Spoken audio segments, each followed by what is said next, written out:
Welcome to the Plume and Page.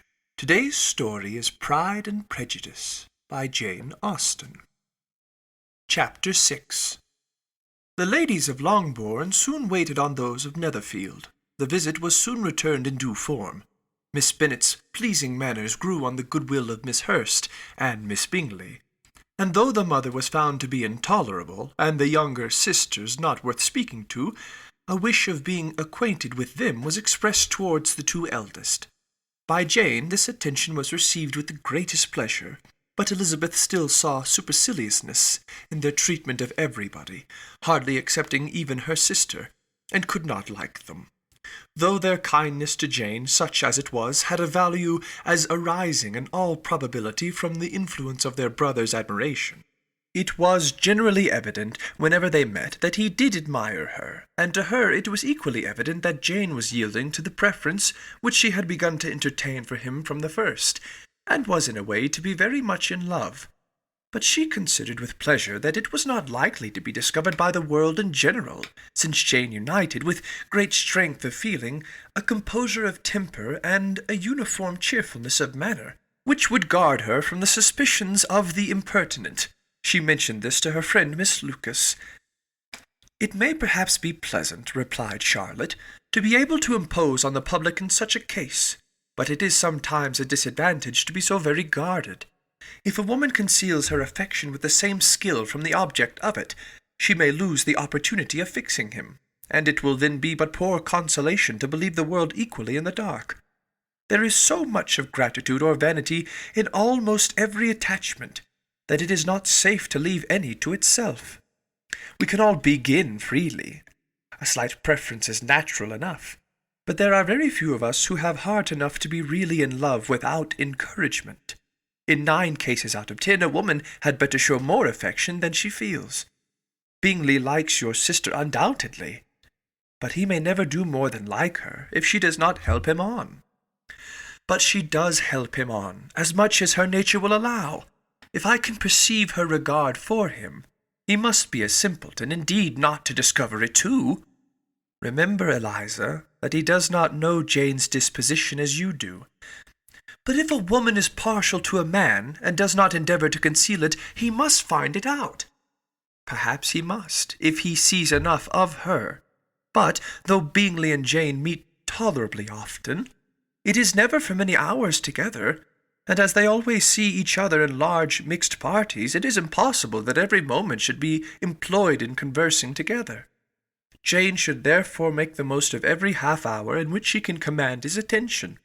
When she is secure of him, there will be more leisure for falling in love as much as she chooses." "Your plan is a good one," replied Elizabeth, "where nothing is in question but the desire of being well married. And if I were determined to get a rich husband, or any husband, I dare say I should adopt it. But these are not Jane's feelings. She is not acting by design. As yet she cannot even be certain of the degree of her own regard, nor of its reasonableness. She has known him only a fortnight. She danced 4 dances with him at Merton. She saw him one morning at his own house, and has since dined with him in company 4 times. This is not quite enough to make her understand his character. Not as you represent it. Had she merely dined with him, she might only have discovered whether he had a good appetite. But you must remember that 4 evenings have also been spent together, and 4 evenings may do a great deal." "Yes, these 4 evenings have enabled them to ascertain that they both like Vinterne better than commerce. But with respect to any other leading characteristic, I do not imagine that much has been unfolded." "Well," said Charlotte, "I wish Jane success with all my heart, and if she were married to him tomorrow, I should think she had as good a chance of happiness as if she were to be studying his character for a 12-month. Happiness in marriage is entirely a matter of chance. If the dispositions of the parties are ever so well known to each other, or ever so similar beforehand, it does not advance their felicity in the least. They always continue to grow sufficiently unlike afterwards to have their share of vexation. And it is better to know as little as possible of the defects of the person with whom you are to pass your life. You make me laugh, Charlotte, but it is not sound. You know it is not sound, and that you would never act in this way yourself." Occupied in observing Mr. Bingley's attentions to her sister, Elizabeth was far from suspecting that she was herself becoming an object of some interest in the eyes of his friend. Mr. Darcy had at first scarcely allowed her to be pretty. He had looked at her without admiration at the ball, and when they next met he looked at her only to criticize. But no sooner had he made it clear to himself and his friends that she hardly had a good feature in her face, than he began to find it was rendered uncommonly intelligent by the beautiful expression of her dark eyes. To this discovery succeeded some others equally mortifying. Though he had detected with a critical eye more than one failure of perfect symmetry in her form, he was forced to acknowledge her figure to be light and pleasing. And in spite of his asserting that her manners were not those of the fashionable world, he was caught by their easy playfulness. Of this she was perfectly unaware. To her he was only the man who made himself agreeable nowhere, and who had not thought her handsome enough to dance with.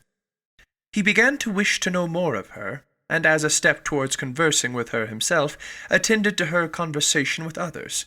His doing so drew her notice. It was at Sir William Lucas's, where a large party were assembled. "What does Mr. Darcy mean," said she to Charlotte, "by listening to my conversation with Colonel Forster?" "That is a question which Mr. Darcy only can answer. But if he does it any more, I shall certainly let him know that I see what he is about.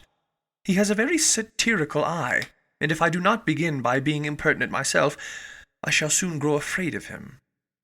On his approaching them soon afterwards, though without seeming to have any intention of speaking, Miss Lucas defied her friend to mention such a subject to him, which immediately provoking Elizabeth to do it, she turned to him and said, "Did you not think, Mr. Darcy, that I expressed myself uncommonly well just now, when I was teasing Colonel Forster to give us a ball at Meryton?"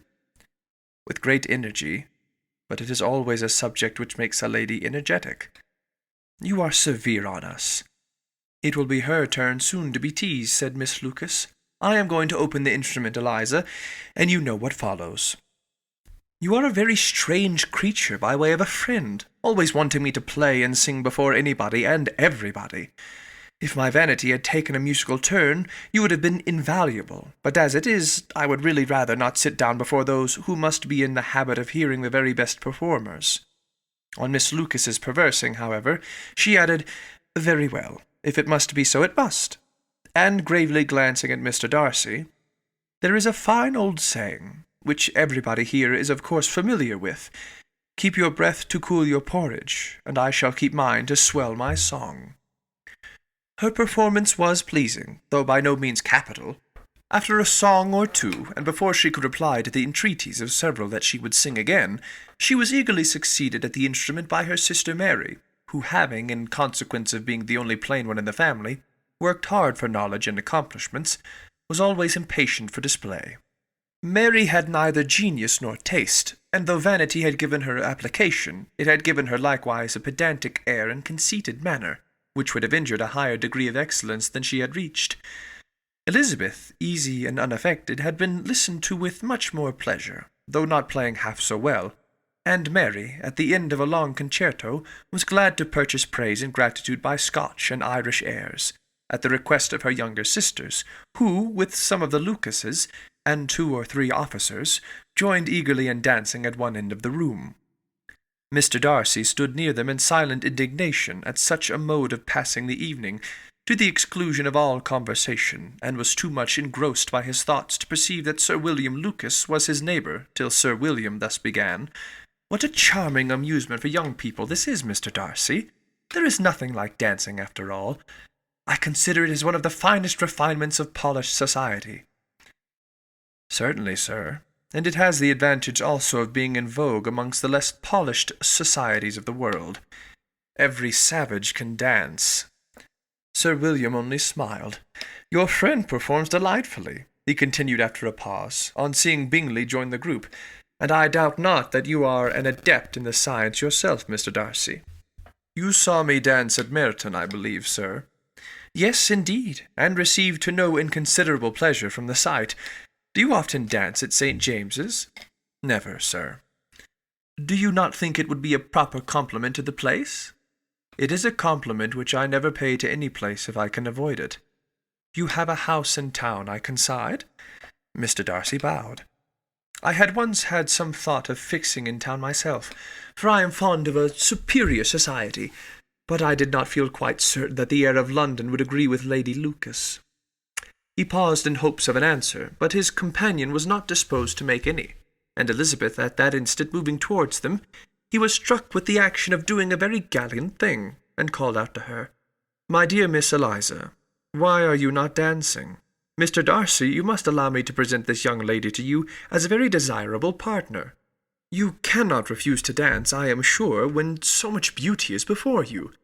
And taking her hand, he would have given it to Mr. Darcy, who, though extremely surprised, was not unwilling to receive it, when she instantly drew back, and said with some discomposure to Sir William, "Indeed, sir, I have not the least intention of dancing. I entreat you not to suppose that I move this way in order to beg for a partner." Mr. Darcy, with grave propriety, requested to be allowed the honour of her hand, but in vain. Elizabeth was determined, nor did Sir William at all shake her purpose by his attempted persuasion. "You excel so much in the dance, Miss Eliza, that it is cruel to deny me the happiness of seeing you, and though this gentleman dislikes the amusement in general, he can have no objection, I am sure, to oblige us for 1/2 hour." "Mr. Darcy is all politeness," said Elizabeth, smiling. "He is indeed, but considering the inducement, my dear Miss Eliza, we cannot wonder at his complaisance, for who would object to such a partner?" Elizabeth looked archly, and turned away. Her resistance had not injured her with the gentleman, and he was thinking of her with some complacency, when thus accosted by Miss Bingley. "I can guess the subject of your reverie." "I should imagine not." "You are considering how insupportable it would be to pass many evenings in this manner, in such society. And indeed I am quite of your opinion. I was never more annoyed. The insipidity, and yet the noise, the nothingness, and yet the self-importance of all those people. What would I give to hear your strictures on them? Your conjecture is totally wrong, I assure you. My mind was more agreeably engaged. I have been meditating on the very great pleasure which a pair of fine eyes in the face of a pretty woman can bestow." Miss Bingley immediately fixed her eyes on his face, and desired he would tell her what lady had the credit of inspiring such reflections. Mr. Darcy replied with great intrepidity, "Miss Elizabeth Bennet." "Miss Elizabeth Bennet?" repeated Miss Bingley.